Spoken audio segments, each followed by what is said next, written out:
मुद्दा है भ्रष्टाचार। कोरोना के बाद भ्रष्टाचार का जो लेवल बढ़ चुका है वो डबल हो गया है, और जो इनकम नहीं कमा पाया कवर कर रहे हैं क्या? मैं जाता हूँ। हाँ, ये सरकारी वर्सेस प्राइवेट में समझना चाहता तो सर जैसे अब मान लीजिए इन्होंने बता दिया, आज मैं बता दूं एल&टी कंपनी है, ठीक है सर, इसके अगर प्राइवेट जॉब के भी गवर्नमेंट नियम बना देती है कि 8 घंटे, देखिए सर एक लाइफ मिली आदमी को, ठीक है, 14-14 घंटे एल&टी में काम करवाते हैं, 14-14 घंटे लड़के 35-35 हजार रुपए कमा रहे थे एल&टी में, लेकिन छोड़ क्या है इस जॉब के लिए, क्यों? क्योंकि 15-15 घंटे लगातार छोड़नी नहीं चाहिए जब तक मिल ना जाए अगली। सर आप एक जॉब निकाल के रखो 2016-18 में निकाल के रखो, आप उसको 6 महीने पूरे नहीं कर पा रहे हो ना। अगर हमारे अंदर टैलेंट है, हम भी उत्तर प्रदेश का चाहते हैं, विकास और भारत का करना चाहते हैं, डेवलपमेंट करना चाहते हैं, अपने दिमाग में लेके चलते हैं कि हम अपने इंडिया को कैसे आगे लेके जाएंगे। अगर हमको वो प्लेटफॉर्म नहीं मिलता है, ठीक है, बात समझिए, हम उसी प्राइवेट जॉब में लगे रह जाते हैं। बहुत ज्यादा जिसके पास टैलेंट है वो कम लोग भाई मेरी पूरी नहीं दे सकती है।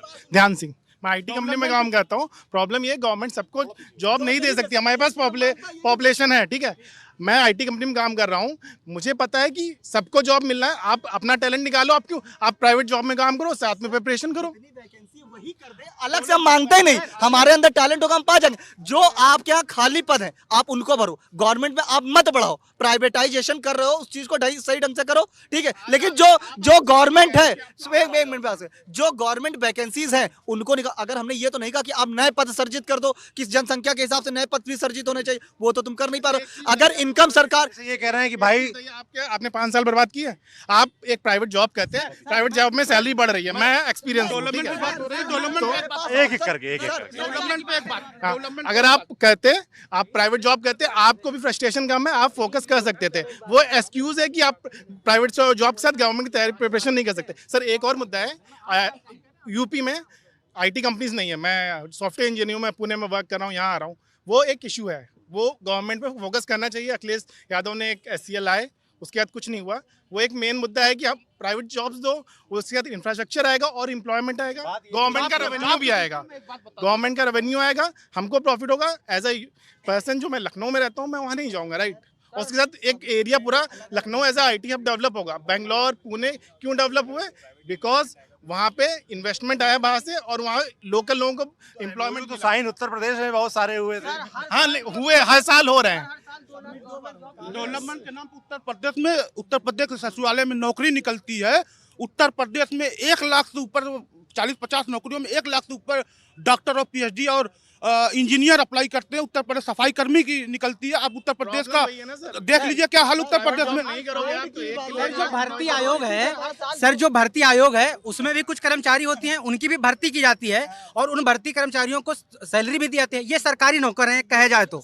अब ये सरकारी नौकर उन सरकारी नौकरियों को टाइम पर पूरा नहीं करते हैं, इस वजह से 5 साल जाता है। वरना अगर 1-2 बार पेपर हम दे लिए होते, हमको अपनी क्षमता समझ में आ गई होती, हम प्राइवेट की तरफ कूच कर चुके होते। 6-7 सरकारी भी नहीं मिल सकती प्राइवेट सुपरवाइजर के लिए। तो अगर 7 साल हो गया, सबको सरकारी भी नहीं मिल सकती ना, और 6-6 साल इंतजार करने से अच्छा है। अगर मैं 2 बार एग्जाम दे लेता सर, अगर मैं 1-2 बार एग्जाम दे लिया, मुझे अपनी क्षमता समझ में आ गई, अगर मैं सरकारी नौकरी लायक नहीं हूँ, मैं प्राइवेट की तरफ कूच कर जाऊंगा। मैं प्राइवेट की तैयारी कर रहा हूँ और ये गवर्नमेंट की तैयारी कर रहा हूँ। अब मैं प्राइवेट में कहाँ चला जाऊंगा? एग्जाम इतना टफ है, कभी भी एग्जाम की डेट आ सकती है। इसी इंतजार में हम पड़े हुए हैं, घर वाले हमको वहाँ पर रोके हुए हैं, बाहर पैसा दे रहे हैं। अब एक चीज और है सर, एक चीज सबसे मेन चीज ये है सर कि अगर जैसे चुनाव आयोग है, वो कोई चुनाव होता है उसकी पारदर्शिता पर नजर रखता है, ऐसे ही एक कोई भर्ती आयोग टाइप का बनाया जाए, जो जितने भी भर्ती आयोग हैं वो अगर कोई भर्ती विज्ञापन निकालता है तो उसकी पारदर्शिता पर नजर रखे। जो भी उसमें लीकेज के या दोष या कोई भी भाई भतीजावाज होता है उसको वो मॉनिटर करे और उनके दोषियों को सजा दे। और सबसे बड़ा एक उसमें नियम रखे, जैसे चुनाव के लिए होता है ना कि 6 महीने के बाद चुनाव होगा, तो 6 महीने के अंदर भर्ती प्रक्रिया पूरी होनी चाहिए। नहीं होगी तो जो उसके जिम्मेदारी अधिकारी है उनको तलब कराया जाए। तो जो ये बोलते हैं सरकारी नौकरियों में, भैया ने बोला कि सरकारी नौकरियों के इंतजार में युवा जो है वो बर्बाद हो रही है, पीढ़ी बर्बाद हो रही है। वो पीढ़ी बर्बाद नहीं होगी, वो 1-2 साल ट्राई करके अपने दिशा में निकल जाएगी सर, अपनी दिशा में निकल जाएगी। ये मेरा कहना है। जानने में ऐसे कई लोग हैं जो 10-10 साल तैयारी करते रहते हैं। एक उनकी नहीं, कई लोग हैं, मतलब कई लोग हैं जो जगह जगह से अलग अलग तबके से आते हैं और वो करते रहते हैं। उनको लगता है ये नहीं तो ये निकल जाएगा, ये नहीं तो ये निकल जाएगा, ठीक है ना। अगर ऐसा हो कि आप 2 ट्राई करें, पहले तो एक प्री और मेंस का चक्कर खत्म करना चाहिए। आपको पता होना चाहिए आप किस फील्ड में जा रहे हैं, उस हिसाब से प्री एक ही एग्जाम हो, क्योंकि मुझे लगता है लोग कई